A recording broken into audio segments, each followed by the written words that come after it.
Ce tutoriel va vous expliquer la procédure à suivre pour créer de nouveaux usagers Bilog dans le DBM 6000, en transmettant l'identifiant du badge via l'application Smart 6000.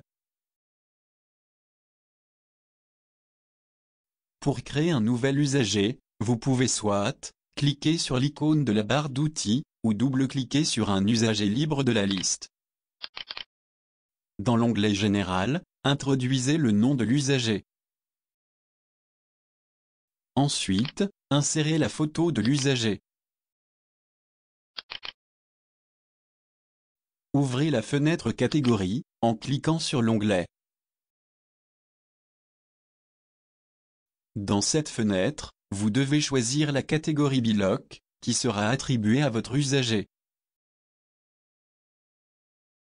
En ouvrant le menu déroulant, Catégorie Bilog, vous trouverez les 3 catégories Bilog que nous avons créées dans un tutoriel précédent. Choisissez la catégorie, qui doit être attribuée à votre usager.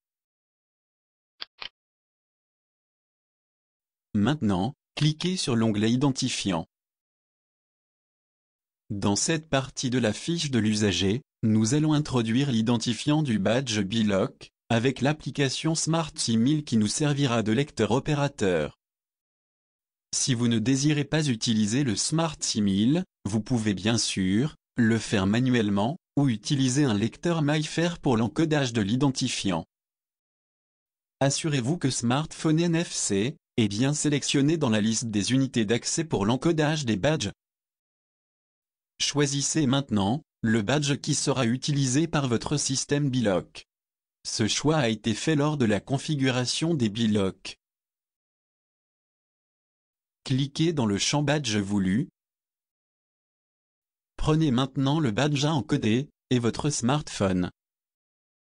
Démarrez le Smart 6000, et entrez dans « Encoder des badges ».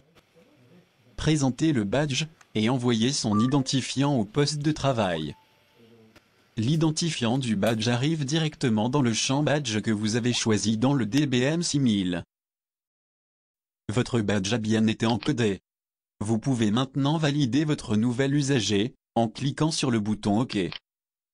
Vous pouvez voir votre nouvel usager dans la liste des usagers. Une icône Bilog l'identifie en tant qu'usager Bilog. Nous allons maintenant voir le cas d'un remplacement d'un identifiant du badge de l'usager. Double-cliquez sur la ligne de l'usager, dont vous voulez changer son badge. Sélectionnez le champ du badge à changer, et recommencez la procédure d'envoi de l'identifiant. Le système vous demande si vous voulez remplacer le badge actuel par le nouveau. Répondez oui à cette question. Le nouvel identifiant est maintenant en place. Cliquez sur OK pour valider les changements.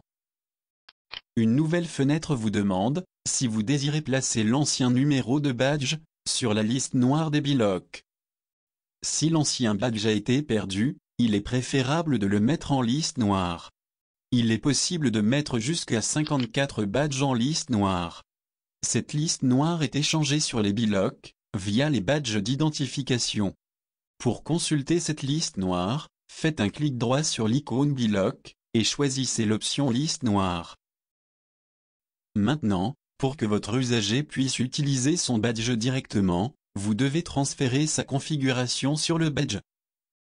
Présentez le nouveau badge contre le lecteur Maestro. Attendez la fin du signal sonore, et vérifiez l'événement qui a été envoyé au DBM 6000. Procédez de la même manière pour tous vos usagers. Si vous avez besoin de plus d'informations, n'hésitez pas de consulter l'aide en ligne du DBM 6000.